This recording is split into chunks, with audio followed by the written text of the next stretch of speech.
TMC supremo और पश्चिम Bengal CM Mamata Banerjee इन दिनों जमकर बवाल कर रही हैं और इसका कारण है बंगाल में वोटर लिस्ट रिवीजन और देश भर में बीजेपी सरकार की अगुवाई में अवैध घुसपैठियों, बांग्लादेशियों और रोहिंग्याओं पर ताबड़तोड़ कार्रवाई। जब राजधानी दिल्ली में दिल्ली पुलिस ने बांग्लादेशी घुसपैठियों की कमर तोड़ी तो ममता बिलबिला उठी। ये वही ममता हैं जो दिल्ली में केंद्र सरकार की बैठक में नहीं जाती हैं, लेकिन जब दिल्ली पुलिस घुसपैठियों पर हंटर चलाती है तो दीदी के पेट में दर्द होने लगता है। ममता राष्ट्रवाद को सीधे तौर पर क्षेत्रवाद से जोड़ रही हैं ताकि किसी तरह उनका वोट बैंक भारत से बाहर ना हो पाए। बांग्लादेशी घुसपैठियों पर कार्रवाई से दीदी इतनी ज्यादा बेचैन और परेशान हो गई हैं कि उन्होंने दिल्ली पुलिस के खिलाफ ही मोर्चा खोल दिया ताकि घुसपैठियों की आड़ में बंगाली स्मिता का गेम खेलकर 2026 की सियासी पिच पर जीत की स्क्रिप्ट तैयार की जाए। दरअसल ममता और टीएमसी ने दिल्ली पुलिस पर एक कथित पत्र में बंगाली भाषा को बांग्लादेशी राष्ट्रीय भाषा कहने पर हंगामा खड़ा कर दिया है। टीएमसी का आरोप है कि यह अपमानजनक, राष्ट्र विरोधी और असंवैधानिक है। पूरी पार्टी इसे लेकर भारी बवाल कर रही है, जबकि सच्चाई आपको भी हैरान कर देगी। वहीं बीजेपी से बंगाल विधानसभा चुनाव से पहले ममता और टीएमसी की बौखलाहट बता रही है, साथ ही इस मामले में एनएसए को लेकर कार्रवाई की मांग कर रही है। नमस्कार, कैपिटल टीवी के स्पेशल शो टर्निंग पॉइंट में आपका स्वागत है। मैं हूं आपके साथ नवेंदु शेखर झा। आज के टर्निंग पॉइंट में आपको बताएंगे कैसे ममता बंगाल में बांग्ला भाषा के जरिए ठीक वैसा ही माहौल बना रही हैं जैसे कांग्रेस नेता राहुल गांधी ने देश के संविधान के खिलाफ लोकसभा चुनाव में बनाया था। जैसे राहुल गांधी अक्सर भारत विरोधी काम करते हैं। दिल्ली से कोलकाता तक बवाल, टीएमसी ने खेल दिया बंगाली कार्ड। घुसपैठियों पर अब आर या पार, बंगाल चुनाव या महाभारत। दोस्तों, यह वीडियो बहुत इंटरेस्टिंग होने वाली है, इसलिए आप लास्ट तक जुड़े रहिएगा। बंगाल की सीएम ममता बनर्जी ने केंद्र सरकार को बंगाली विरोधी बताया और देश के बांग्ला भाषी लोगों को अपमानित करने के लिए ऐसी संविधान विरोधी भाषा के खिलाफ सभी से विरोध प्रदर्शन करने की गुजारिश की, यानी आंदोलन खड़ा करने की। दिल्ली पुलिस का एक लेटर शेयर करते हुए अपने फेसबुक अकाउंट पर एक पोस्ट में ममता ने लिखा कि देखिए अब कैसे भारत सरकार के गृह मंत्रालय के सीधे नियंत्रण में दिल्ली पुलिस बांग्ला को बांग्लादेशी भाषा बता रही है। ममता ने कहा कि बांग्ला न केवल उनकी मातृभाषा है बल्कि रविंद्रनाथ टैगोर और स्वामी विवेकानंद का भी भाषा रही है। हालांकि कभी उनको स्वामी विवेकानंद याद नहीं आते हैं, लेकिन देखिए कैसे ये खेल कर रही हैं। ममता ने यह भी कहा कि बांग्ला ही वो भाषा है जिसमें भारत का राष्ट्रगान और बंकिम चंद्र चट्टोपाध्याय द्वारा रचित राष्ट्रीय गीत वंदे मातरम दोनों लिखे गए थे। वो भाषा जिसमें करोड़ों भारतीय बोलते और लिखते हैं, वो भाषा जिसे भारत के संविधान द्वारा मान्यता प्राप्त है, उसे अब बांग्लादेशी भाषा बताया जा रहा है। ये ममता के आरोप है। इससे पहले टीएमसी ने अपने एक्स हैंडल पर पोस्ट किया, पार्टी में नंबर 2 और सांसद अभिषेक बनर्जी ने दिल्ली पुलिस अधिकारियों के सस्पेंशन तक की मांग कर दी।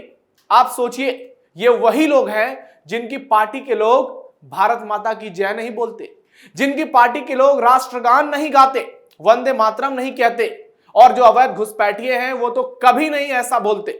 लेकिन फिर भी ममता आज बंकिम चंद्र उपाध्याय का नाम ले रही हैं, वंदे मातरम और राष्ट्रगान का जिक्र कर रही हैं। यह बताता है कि ममता किस कदर से बेचैन है। हालांकि उनकी बेचैनी और बौखलाहट के बारे में वीडियो में आपको आगे जानकारी देंगे और पूरा समीकरण बताएंगे कि आखिर क्यों ममता बनर्जी इतनी ज्यादा हताश और परेशान है। लेकिन सबसे पहले आपको पूरा मामला ही बताते हैं। दिल्ली पुलिस के लेटर पर मचा बवाल। आपको बता दें कि 3 अगस्त को दिल्ली पुलिस की ओर से बंग भवन, जो कि पश्चिम बंगाल सरकार का दिल्ली स्थित गेस्ट हाउस है, उसे एक लेटर भेजा गया। इस लेटर में दिल्ली पुलिस ने 8 संदिग्ध लोगों से संबंधित डॉक्यूमेंट्स के ट्रांसलेशन के लिए मदद मांगी।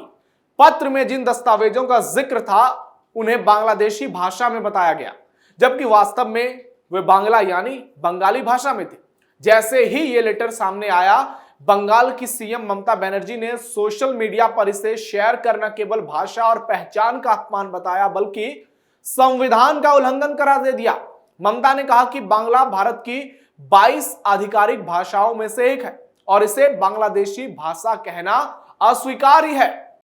ममता टीएमसी पर हमलावर बीजेपी। वहीं पश्चिम बंगाल बीजेपी ने भी दिल्ली पुलिस के लेटर का एक हिस्सा अपने एक्स हैंडल पर पोस्ट किया और लिखा कि अब टीएमसी अपमानजनक रूप से दावा कर रही है कि यह हमारी भाषा का अपमान है, लेकिन विडंबना यह है कि उनका पूरा आक्रोश बांग्लादेशियों का बचाव करने के लिए है। इसका भारत या फिर भारतीय बंगालियों से लेना देना नहीं है। जबकि बीजेपी प्रदेश अध्यक्ष समीक भट्टाचार्य ने दिल्ली पुलिस की कार्रवाई को उचित ठहराया और कहा कि पश्चिम बंगाल में बोली और लिखी जाने वाली बांग्ला भाषा और बांग्लादेश की बोली में अंतर है, यानी फर्क है। बीजेपी ने यह भी आरोप लगाया कि टीएमसी अवैध बांग्लादेशी घुसपैठियों का समर्थन और बचाव कर रही है जो उर्दू से प्रभावित बांग्ला भाषा बोलते हैं। विदेशी एक्ट के तहत एक मामले की जांच से जुड़ा यह लेटर दिल्ली में राज्य सरकार के आधिकारिक अतिथि गृह यानी बंग भवन के प्रभारी अधिकारी को लिखा गया था, जिसके बाद यह पूरा बवाल सामने आया है। अमित मालवीय का टीएमसी पर पलटवार। बीजेपी टीएमसी पर वोट बैंक की सियासत के लिए झूठ फैलाने का आरोप लगा रही है और टीएमसी नेताओं के पोस्ट को एक घटिया स्क्रिप्ट वाला सियासी स्टंट बता रही है।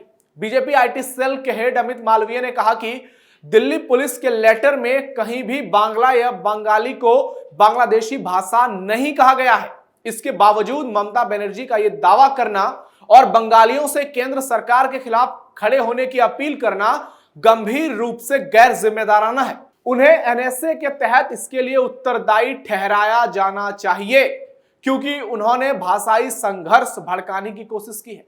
जी हां, ये बड़ा आरोप लगा रहे हैं अमित मालवीय और एनएसए के तहत कार्रवाई की मांग कर रहे हैं। वहीं मालवीय ने पूरे मामले को स्पष्ट करते हुए लिखा कि दिल्ली पुलिस ने जिस संदर्भ में भाषा को बांग्लादेशी कहा वो सीमा पार से आने वाले संदिग्ध घुसपैठियों की पहचान से जुड़ा है और यह पूरी तरह से तर्कसंगत है। यहां बांग्लादेशी भाषा एक सांकेतिक शब्द है जो उन विशिष्ट भाषाई तत्वों, बोलियों और वाक्य संरचनाओं को दर्शाता है जो भारतीय बांग्ला से स्पष्ट रूप से भिन्न है, अलग है। उदाहरण के लिए बांग्लादेश में बोली जाने वाली सिलहटी, चिटगांवनी या नोआखाली जैसी बोलियां कई बार भारतीय बंगालियों के लिए भी असहज और असामान्य प्रतीत होती है और इसीलिए दोनों में अंतर समझना चाहिए। ममता बनर्जी आखिर क्यों है इतनी परेशान? पश्चिम बंगाल को लेकर एक नया डेटा जारी हुआ है।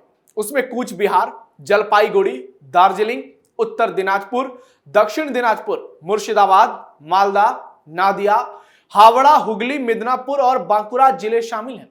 बंगाल में एसआईआर 2002 जब जारी हुआ था उसके बाद पहली बार लोकसभा चुनाव 2004 में हुए थे। तब बंगाल में 4 करोड़ 70 लाख वोटर्स थे, जबकि जनवरी फरवरी 2025 के एसआईआर में बंगाल में मतदाताओं की संख्या 7.6 करोड़ हो गई, यानी 7 करोड़ 60 लाख।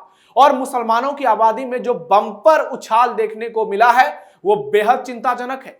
चुनाव सिर पर है और चुनाव आयोग ने बंगाल में वोटर लिस्ट रिवीजन पर कमर कस ली है और इसकी तैयारी जोरों पर है। इसलिए ममता परेशान है। वोटर लिस्ट रिवीजन और बांग्लादेशियों पर कार्रवाई से दीदी बेचैन है और उन्हें आगामी चुनाव महाभारत जैसा लग रहा है। इसलिए ममता पूरी कोशिश कर रही है ताकि किसी तरह बंगाली अस्मिता का कार्ड खेला जाए, बंगाली भाषा को बड़ा मुद्दा बनाया जाए और राष्ट्रवाद पर क्षेत्रवाद को हावी कर दिया जाए। दरअसल पीएम मोदी कुछ ही दिनों पहले बंगाल के दुर्गापुर पहुंचे थे और वहां से उन्होंने साफ साफ ऐलान किया था कि घुसपैठियों पर संविधान के तहत कार्रवाई होगी और एक एक घुसपैठियों को भारत से खदेड़ा जाएगा। इसलिए ममता की जमीन हिली हुई है। उन्हें समझ में नहीं आ रहा है कि अगर बिहार में 66 लाख लोगों के नाम कट गए तो बंगाल में यह आंकड़ा क्या होगा। शुभेंदु अधिकारी ने दावा किया कि अगर बंगाल में ऐसा होता है तो 1 करोड़ 25 लाख से ज्यादा नाम वोटर लिस्ट से कटेंगे। और वहीं एक चौंकाने वाला खुलासा हुआ है कि बंगाल में 3 करोड़ लोगों के नाम कट सकते हैं वोटर लिस्ट से। जी हां, यह बड़ी खबर है जिस पर हम आपको अगली वीडियो में जानकारी देंगे। इससे ममता इतनी ज्यादा परेशान, बेचैन, हताश, निराश, घबराई हुई हैं कि उन्हें लग रहा है कि वो चुनाव हार रही हैं और बीजेपी बंगाल में इतिहास रचने जा रही है। इसलिए ममता खुलकर अब एसआईआर के विरोध में तो है ही वो पहले से, अब वो बंगाली भाषा का मुद्दा लेकर बंगाली लोगों को गुमराह करने में लग गई हैं। जो ममता जय श्री राम के खिलाफ कभी सड़कों पर खड़ी हो जाती हैं, जो कहती हैं कि कोई नारा नहीं लगाएगा, जो मुसलमानों के त्योहारों पर नमाज अदा करती हैं, जो दावत इफ्तार में शामिल होती हैं, वो ममता आजकल उनके सुर बदल गए हैं। वो दुर्गा पूजा को लेकर अनुदान दे रही हैं, वो सॉफ्ट हिंदुत्व की बातें करने लगी हैं। और दोस्तों, सियासी में पलटी मारना नेताओं के लिए बहुत छोटी सी चीज है। ममता एक और जहां घुसपैठियों का खुलकर समर्थन कर रही हैं, खुलकर मुस्लिम तुष्टीकरण कर रही हैं, वहीं दूसरी ओर वो किसी तरह से 5-10% हिंदू वोटों को अपने साथ लाना चाह रही हैं, ताकि किसी तरह उनकी दाल गल जाए, किसी तरह वो जीत का चौका लगा दे। लेकिन इस बार बंगाल में कहानी कुछ और है। बिहार में तेजस्वी बौखलाए हुए हैं और बंगाल में ममता बनर्जी। उनको लग रहा है कि इस बार उन्हें कोई नहीं बचा पाएगा। अगर इस बार बंगाल में हिंदू एक हो गए, अगर 5 से 10% वोटों में भी बीजेपी के इजाफा हो गया, तो ममता की सियासी कहानी खत्म हो सकती है, क्योंकि उन पर पहले से ही घोटाले के आरोप लगे हुए हैं। वो हर तरफ से फंसी हुई हैं। बंगाल को लेकर भारत के तमाम राज्यों के बड़े बड़े नेता ममता पर हमलावर हैं, खासकर बीजेपी के।